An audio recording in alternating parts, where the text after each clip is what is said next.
Bem-vindos à nossa segunda aula do curso de Anatomia Animal. Meu nome é Jéssica Orlandim, eu sou médica veterinária e hoje nós vamos falar de sistema nervoso, cardiovascular e respiratório. Começando pelo sistema nervoso.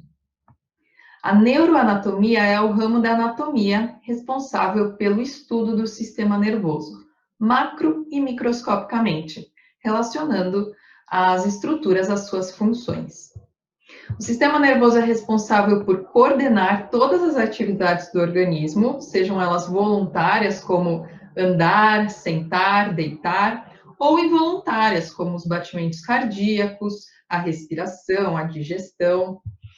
Então, como funciona? Ele recebe um estímulo, por exemplo, o frio, processa essa informação e gera uma resposta, tanto involuntária, como fazendo o corpo tremer, arrepiando os pelos, como uma resposta voluntária, de fechar a janela, vestir o agasalho, ou no caso dos animais, procurar um abrigo quente, se deitar ao sol para se aquecer. Junto com o sistema endócrino, que nós vamos conhecer melhor na última aula, ele é responsável pela homeostase, ou seja, pelo equilíbrio do organismo. O tecido nervoso é composto pelos famosos neurônios, que são o chamado de célula nervosa. E ao contrário do que muita gente pensa, que os neurônios ficam só na cabeça, só no cérebro, no encéfalo, saibam que não. Eles realmente são as principais células do sistema nervoso e eles estão presentes na medula espinhal e nos nervos. Como os nervos estão espalhados por todo o corpo, como a gente vai ver a seguir, os neurônios, ou pelo menos os axônios, que são extensões, prolongamentos dessas células, estão presentes até no dedão do pé. E só a título de curiosidade, existem outros tipos de células nervosas também, que são chamadas de células da glia ou neuroglia.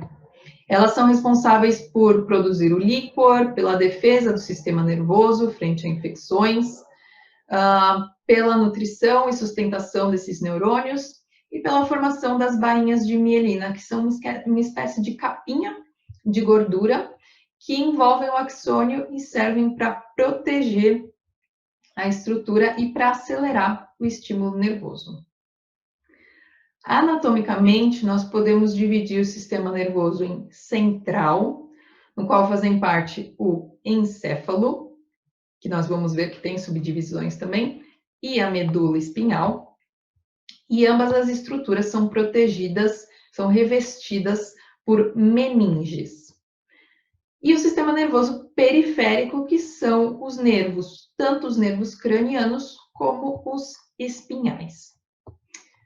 Começando então pelo encéfalo, ele é composto por cérebro, cerebelo e tronco encefálico. Todas essas estruturas são protegidas pela caixa craniana, pelo crânio. Então, nós vamos ter dois hemisférios cerebrais, que conforme o organismo vai se desenvolvendo, ele vai crescendo. E para compactar aquele tecido todo dentro da sua calota craniana, ele vai formar sulcos e giros. Tá? Essa porção é chamada de telencéfalo.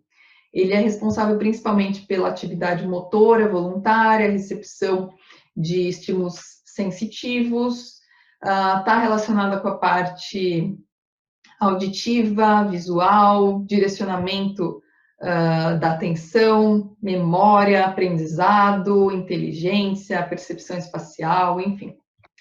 Ainda compondo o cérebro, nós temos o diencéfalo, que é onde ficam estruturas como o tálamo e hipotálamo.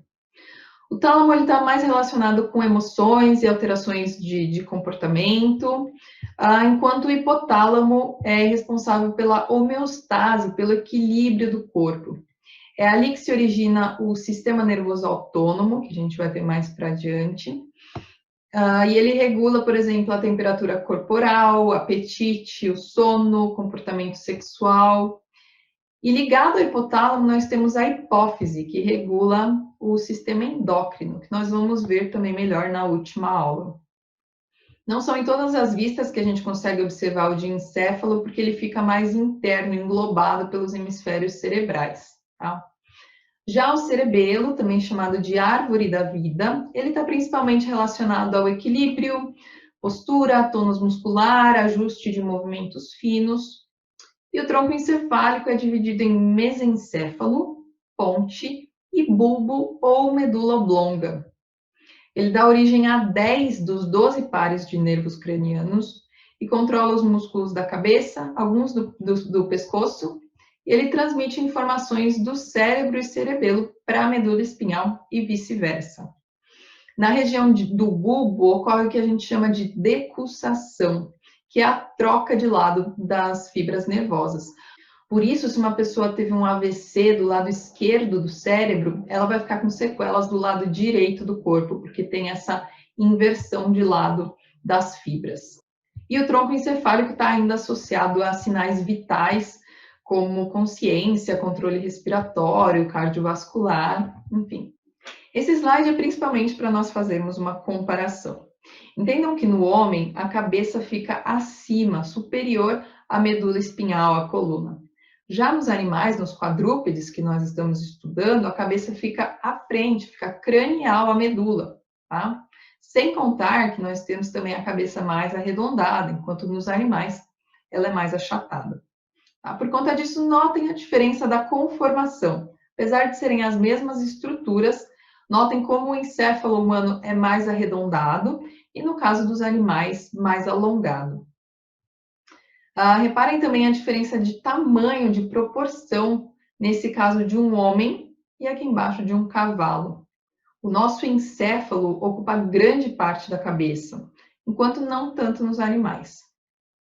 E por último, só a título de curiosidade, eu trouxe o encéfalo de outras espécies, comparadas proporcionalmente aí à espécie humana, que é esse primeiro. De tamanho, ele se aproximaria mais ou menos ao encéfalo de uma girafa. Reparem também na quantidade de giros e sulcos. Animais como o coelho, o rato, o camundongo têm pouquíssimos comparado à espécie humana. E existem ainda outros animais, como anfíbios, que eles não apresentam realmente sulcos e giros, mas a gente não vai aprofundar nisso. A medula espinhal tem uma forma de cordão, ela é protegida pela coluna espinhal, ela fica alojada dentro das vértebras, no chamado canal vertebral, e ela faz a conexão do encéfalo com o resto do corpo. Então, ela leva a informação que nós recebemos nos membros para ser processada no cérebro e depois o estímulo nervoso até os membros, executando a ação, a resposta do cérebro em frente àquele estímulo. Uma curiosidade quanto à medula é que ela não vai até o final da coluna, até as últimas vértebras, ela termina antes. No homem, ela termina na região de L2, a segunda vértebra lombar. Nos cães, na região de L5, e nos equinos e felinos, na região de L7.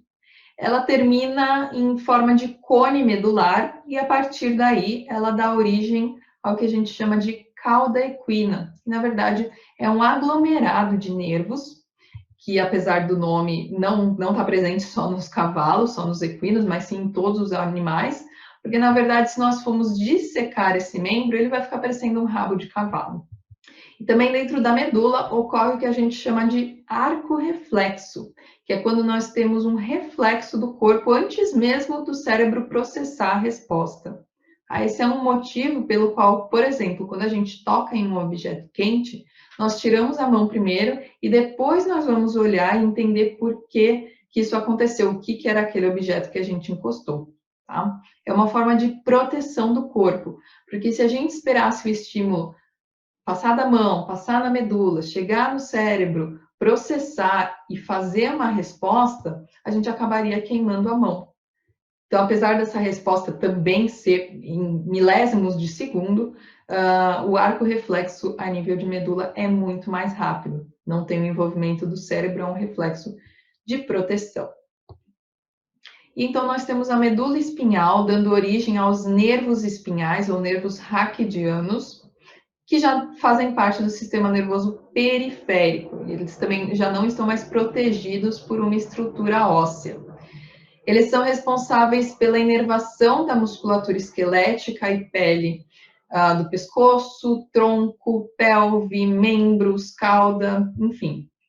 Na região dos membros, alguns desses nervos espinhais vão se agrupar, depois se subdividir, dando origem ao que a gente chama de plexo. O plexo braquial faz a inervação dos músculos do membro anterior e o plexo lombosacral faz a inervação da musculatura esquelética do membro posterior.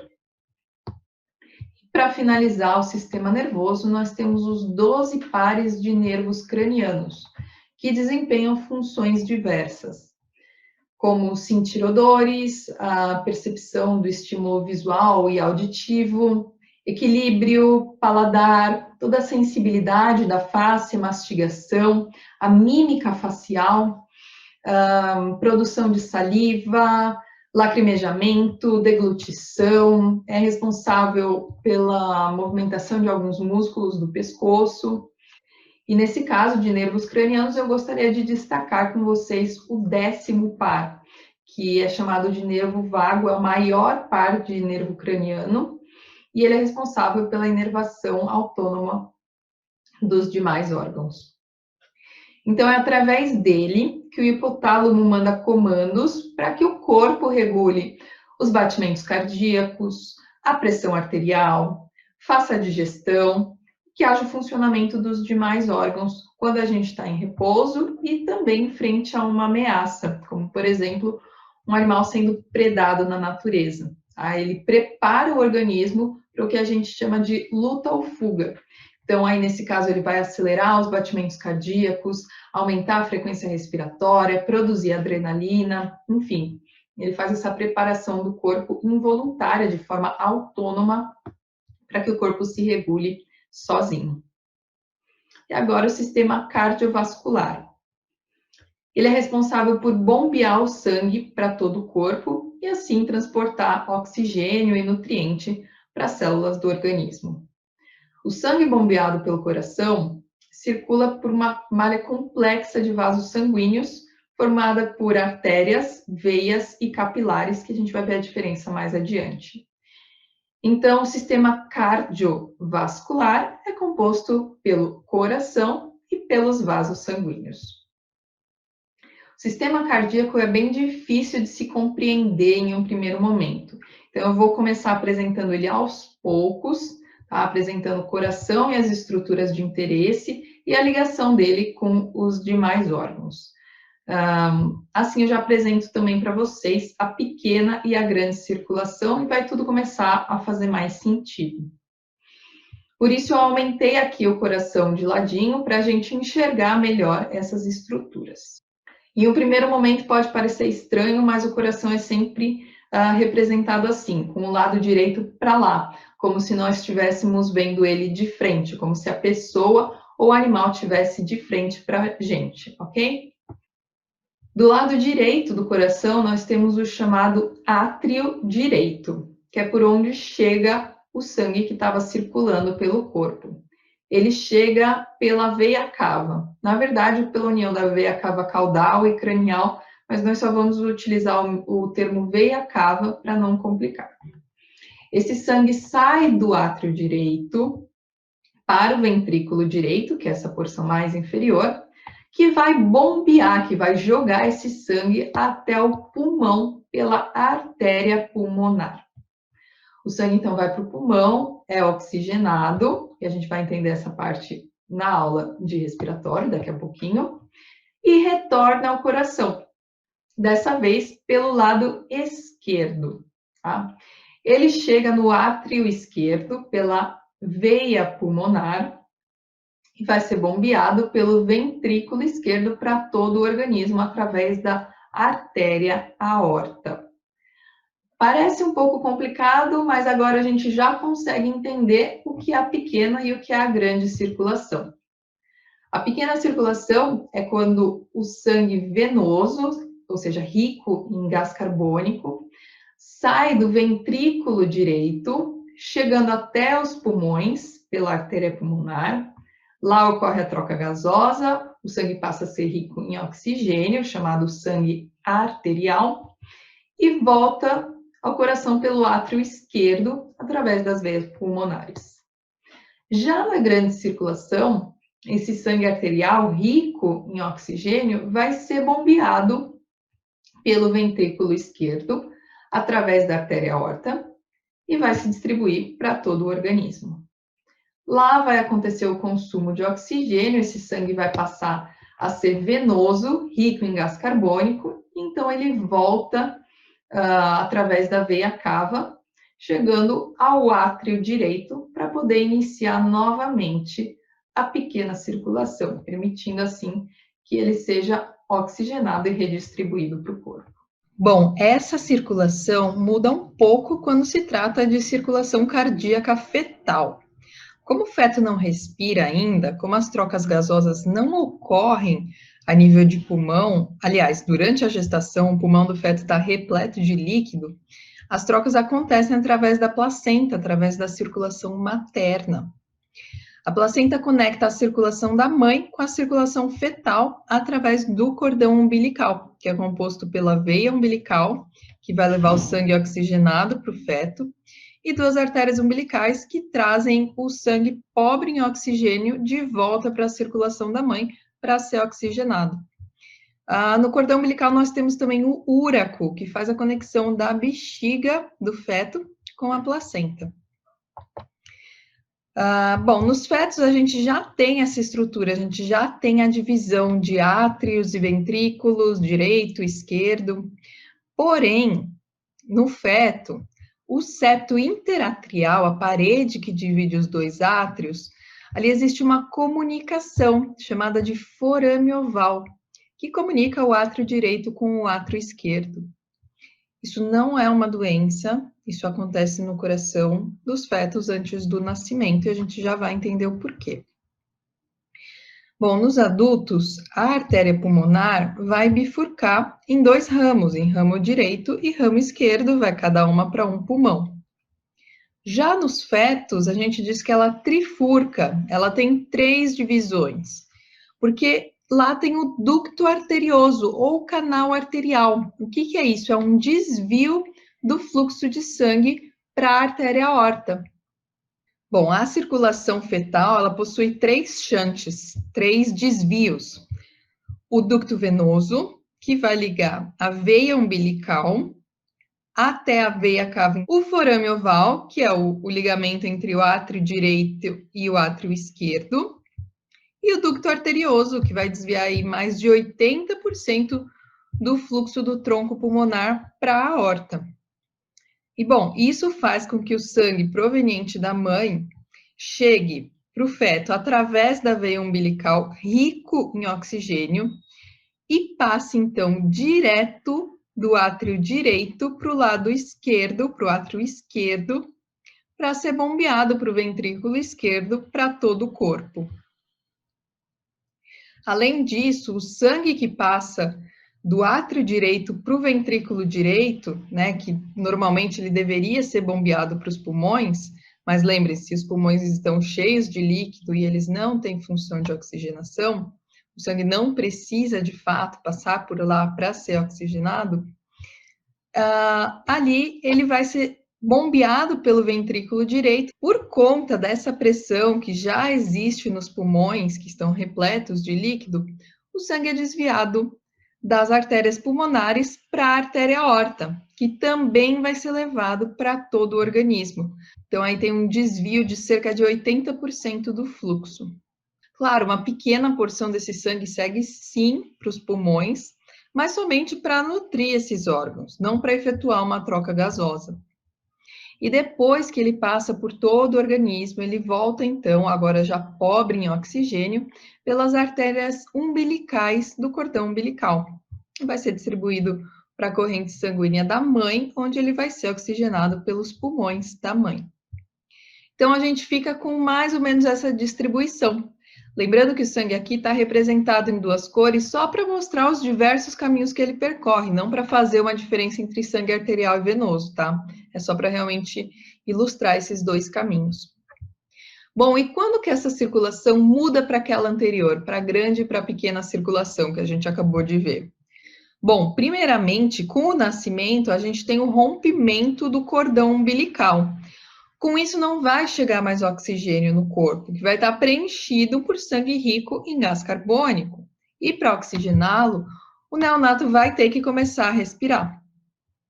Aquele líquido que preenchia os pulmões vai ser substituído então por ar logo durante as primeiras respirações. E por conta das diferenças de pressões que vão passar a acontecer no coração e no pulmão depois desse evento, depois das primeiras respirações, o forame oval vai se fechar, vai se colabar. E o ducto arterioso também. O ducto pode demorar um pouquinho mais para se fechar, mas o forame oval é praticamente imediato.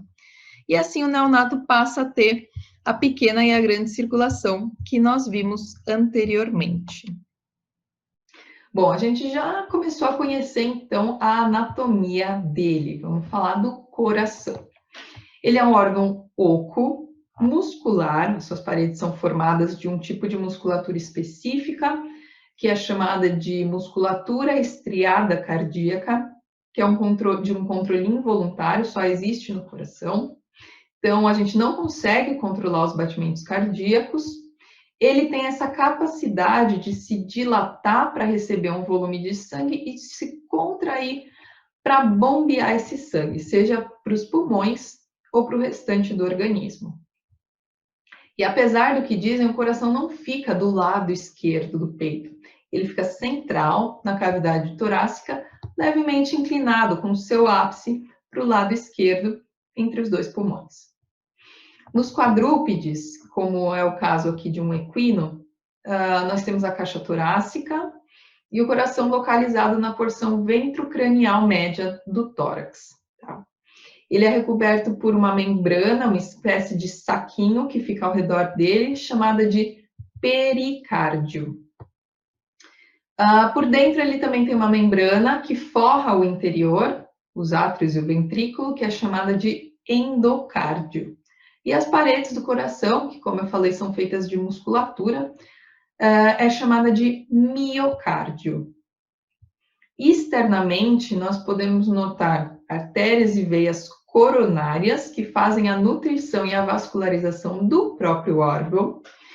E essa porção mais pontuda é chamada de ápice do coração, e que vejam que ela é mais deslocada de fato para o lado esquerdo. E essa é a estrutura interna de um coração, evidenciando aqui o ventrículo direito.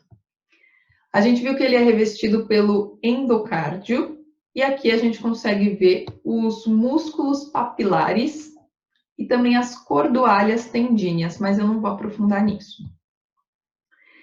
Internamente, nós já vimos que o coração é dividido em lado esquerdo e lado direito, e que cada um dos lados tem o seu átrio e ventrículo. Separando os átrios dos ventrículos, nós temos as chamadas válvulas. Elas se abrem, permitindo a passagem do sangue, e depois se fecham, impedindo o seu refluxo. Entre o átrio e o ventrículo esquerdo, nós temos a válvula mitral. E entre o átrio e ventrículo direito, nós temos a válvula tricúspide. Nós também temos válvulas entre os ventrículos e as artérias que saem deles, também para impedir que o sangue que foi bombeado retorne para o coração. Entre o ventrículo esquerdo e a artéria aorta, nós temos a válvula aórtica. E entre o ventrículo direito e a artéria pulmonar, nós temos a válvula pulmonar. Em uma vista dorsal, essa seria a posição das válvulas: tricúspide, mitral, pulmonar e aórtica sempre mais central. É daqui que se origina a artéria aorta, que tem grande calibre e ela fica mais central mesmo para suportar essa pressão. O coração bate em ritmo de sístole, que é a contração, e diástole, que é a dilatação. Quando o átrio entra em sístole para bombear o sangue para o ventrículo tem que estar relaxado, tem que estar dilatado, em diástole. Daí, quando o ventrículo bombeia o sangue para fora, quando ele contrai, ele entra em sístole. E o átrio aí precisa estar relaxado para receber mais sangue para enviar para o ventrículo. Então, ele entra em diástole. Então, esse é o movimento do coração. Ele não bate, ele não contrai como um todo. Enquanto os átrios contraem, os ventrículos relaxam e vice-versa, assim sucessivamente. Isso é chamado de ciclo ou ritmo circadiano. E vejam que, de maneira geral, eles têm o mesmo formato, a mesma estrutura em todos os animais. Aqui, canino, bovino, suíno e equino. Porém, o coração dos ruminantes tem uma peculiaridade, que são os ossos do coração, chamados de oscordes ou ossacordes. Nos bovinos são 2 ossos de formato triangular, cerca de 4 centímetros, o esquerdo um pouco menor, que são uma calcificação da porção fibrosa do coração, para estabilizar os grandes vasos. Os caprinos também apresentam 2 ossos no coração e os ovinos um só. Tá? Isso não é uma doença, é realmente fisiológico desses animais. E eles ficam nessas regiões onde nós temos o número 9. E por fim, para finalizar o sistema cardiovascular, nós temos os vasos sanguíneos, artérias, veias e capilares. As artérias são vasos mais grossos, elas que levam o sangue oxigenado do coração para todo o corpo. Elas têm uma parede resistente e elástica, com uma importante camada de musculatura que vai ajudar a bombear o sangue. É por isso que a gente consegue sentir a pulsação pelas artérias. E ela vai se ramificando em artérias menores, arteríolas, até chegar nos capilares. Os capilares são vasos sanguíneos super fininhos, mais finos do que um fio de cabelo, por isso o nome capilar. Eles têm uma única camada celular, o que facilita a troca de nutrientes, de oxigênio. Depois esses capilares vão se reagrupando, formando vênulas, pequenas veias, que vão se agrupando até originar as veias do corpo. As veias não têm uma camada muscular tão significativa na sua parede. Então, para não correr o risco do sangue regredir, para impedir o refluxo, elas possuem pequenas válvulas no seu interior, que vão se abrir conforme o sangue passa e depois vão fechar para ele não retornar.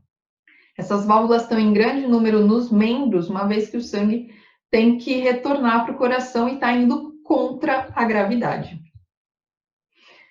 E os vasos sanguíneos formam uma extensa e complexa rede. Aqui eles são representando os mais importantes, mas eles realmente se espalham para absolutamente todo o cantinho do organismo, conseguindo assim nutrir todas as células e tecidos.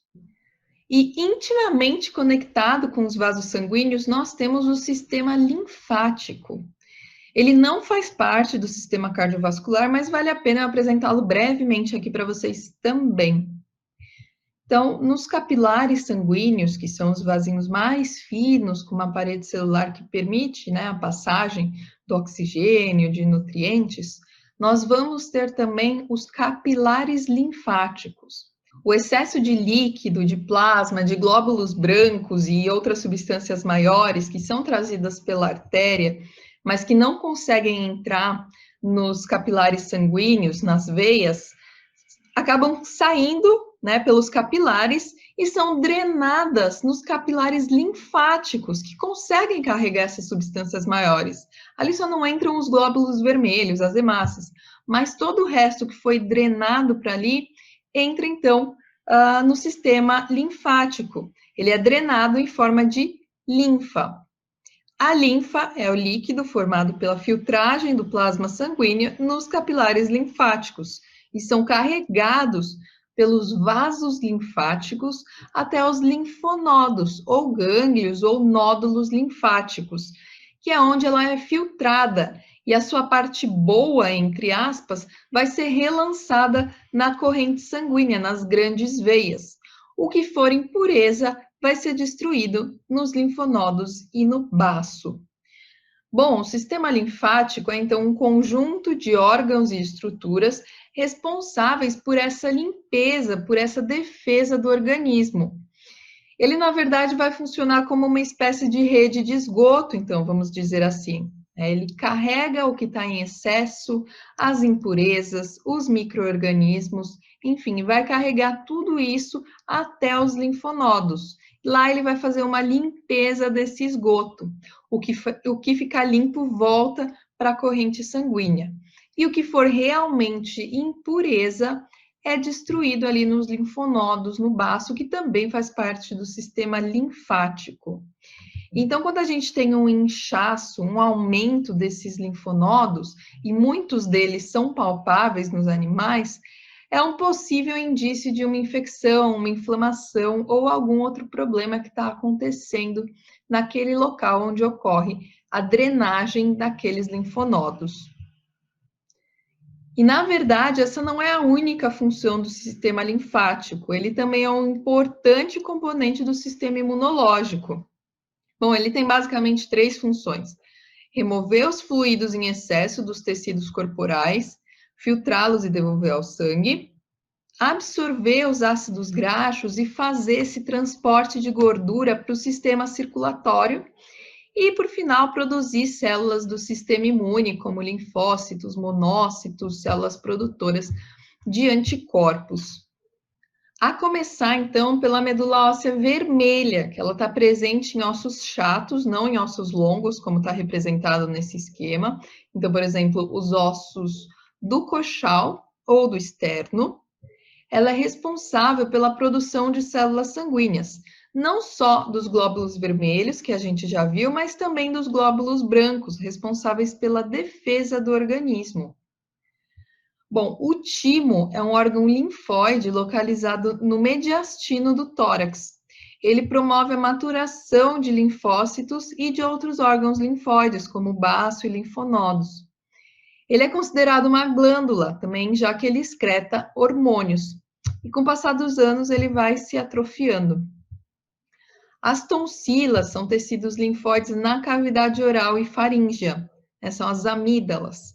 Elas protegem o organismo contra a entrada de antígenos carregados pelo ar ou pelo alimento. Elas não estão, de fato, ligadas anatomicamente aos vasos linfáticos, mas elas também produzem, maturam linfócitos e células de defesa que combatem infecções. E as placas de Peyer, que são aglomerados de nódulos linfáticos no intestino delgado.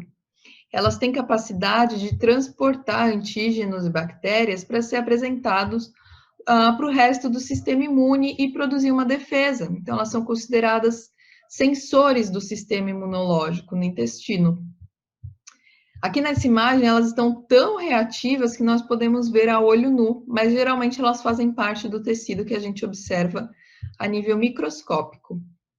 E, por fim, o baço, que é o maior órgão linfóide do organismo. Ele tem função de reserva de sangue, destruição de hemácias senescentes, de hemácias velhas, ou seja, ele é o cemitério das hemácias.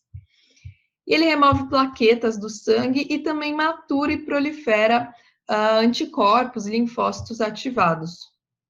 Nos bovinos, ele se assemelha a uma faixa larga, já nos cães ele se apresenta como um órgão falciforme, estreito, longo, com uma porção ventral mais larga. Ele fica localizado abaixo do arco costal, no lado esquerdo, intimamente ligado ao estômago, mas ele pode também se projetar para o lado direito do corpo. Vamos agora conhecer o sistema respiratório, que é o último sistema da aula de hoje. Bom, trata-se de um conjunto de órgãos e estruturas que são responsáveis por permitir a entrada e saída de ar no organismo, permitindo assim a oxigenação sanguínea. Ele é composto pelas fossas nasais, boca, faringe, laringe, traqueia e pulmões, com os brônquios, bronquíolos e alvéolos. A gente vai conhecer cada uma dessas estruturas. Ele é parcialmente protegido por estruturas ósseas, já que algumas estruturas estão protegidas pelo crânio. Depois no pescoço não temos proteção.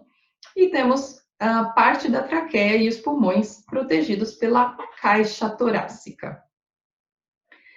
As fossas nasais são 2 cavidades que se iniciam nas narinas e terminam na faringe, que nessa imagem está coberta pela musculatura e outras estruturas. As fossas são separadas uma da outra por uma parede cartilaginosa chamada de septo nasal. Dentro dessas cavidades existem os chamados cornetos nasais, que fazem o ar turbilhonar antes de ser levado para os pulmões. Mas para que isso? Para fazer uma regulação térmica, filtragem e umidificação desse ar, e também para criar uma resistência no ar inspirado.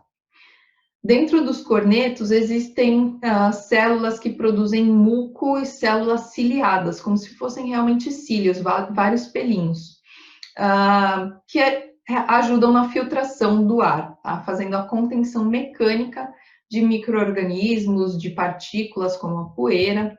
Por isso que quando o clima está muito seco, com muitas partículas de poeira no ar, a gente fica com o nariz escorrendo, né? Aumenta a produção de muco para ajudar a eliminar aquelas partículas que as células ciliadas conseguiram conter. No teto das fossas nasais, nós temos ainda o seio etimoidal, que é onde nós temos células etimoidais, que na verdade têm função sensorial.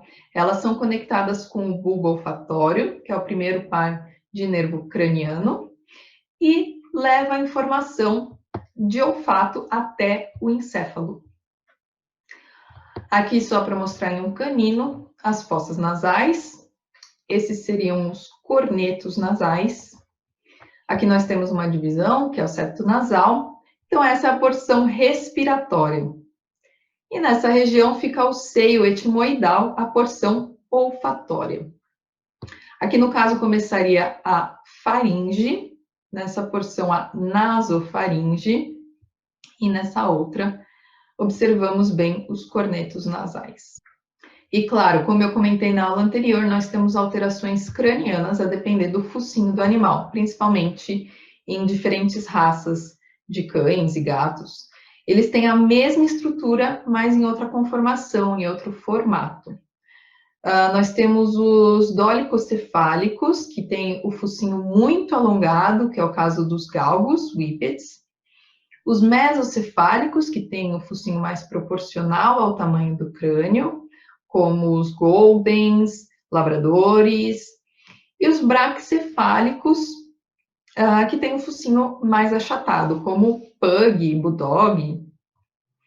Nós vimos que a fossa nasal, os cornetos nasais, têm uma função importante na qualidade do ar que chega nos pulmões, um ar filtrado, aquecido, umidificado.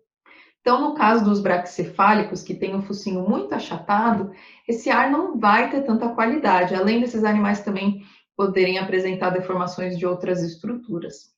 Por isso, eles são muito sensíveis a climas quentes e climas mais frios, tá? E a exercícios também.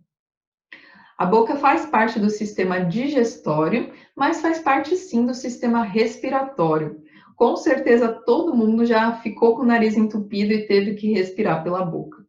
A gente sabe que não é a mesma qualidade de respiração, mas ela faz parte das vias aéreas superiores também. Ela se conecta com a faringe pela porção chamada orofaringe. E, inclusive, é através da boca que nós fazemos a intubação de um animal que vai ser submetido a um procedimento cirúrgico, por exemplo. A faringe é o canal que se comunica com as fossas nasais, na porção chamada nasofaringe, e com a boca na porção chamada orofaringe. Ela leva tanto ao sistema digestório, para o esôfago, quanto ao sistema respiratório através da laringe e traqueia. Então, o ar respirado obrigatoriamente passa pela faringe antes de seguir pela laringe e traqueia. E o alimento ingerido também obrigatoriamente passa por lá antes de seguir para o esôfago. A laringe é a porção que conecta a faringe à traqueia. Ela é um tubo composto do osso hioide e de algumas cartilagens que ajudam ela a manter esse formato. E é a mais importante que eu posso citar, é a cartilagem epiglote, que é essa primeira logo na entrada da laringe. Ela serve como uma válvula, como uma porta. Sempre que nós comemos algo, sempre que nós engolimos, mesmo a saliva, ela fecha e assim ela impede que o alimento penetre nas vias aéreas. E aqui comparamos a laringe de um cão, equino e bovino. Nessa foto eu mostrei anteriormente, dá para ver bem essa região de laringe, principalmente a epiglote, que é essa porção como se fosse uma linguinha. Assim, ela impede que o alimento entre na via aérea, ela se fecha sempre que a gente deglute algo. A traqueia dos animais que nós estamos estudando é muito mais longa do que se a gente comparasse a de um homem, tá? Já que o nosso pescoço é mais curto e o pulmão está mais pertinho. A traqueia é um tubo reforçado por vários anéis cartilaginosos, que são firmes, mais elásticos, que têm o formato de um U, de um C, que permitem a respiração e mantém a estrutura desse tubo sem deixar que ele colabe, sem deixar que as suas paredes se colem. Na porção final, ela se bifurca no que a gente chama de carina, e cada um dos seus ramos vai em direção a um dos pulmões, dando origem aos brônquios. A mucosa, o epitélio da traqueia, também é mucociliar, né, como na cavidade nasal, o que permite a eliminação de micro-organismos, de partículas de poeira. Os pulmões são órgãos muito leves, de consistência esponjosa, que são envoltos por uma membrana chamada pleura. A bifurcação da traqueia, a gente viu, dá origem aos brônquios, que vão se ramificar, dando origem aos bronquíolos. Cada bronquíolo vai terminar em uma bolsinha, o chamado alvéolo pulmonar, tá? Essas bolsinhas têm um epitélio, um tecido diferenciado, que ele é mais permeável. E elas são recobertas por pequenos vasos sanguíneos, os capilares, que é exatamente nesse local que vai acontecer a troca gasosa.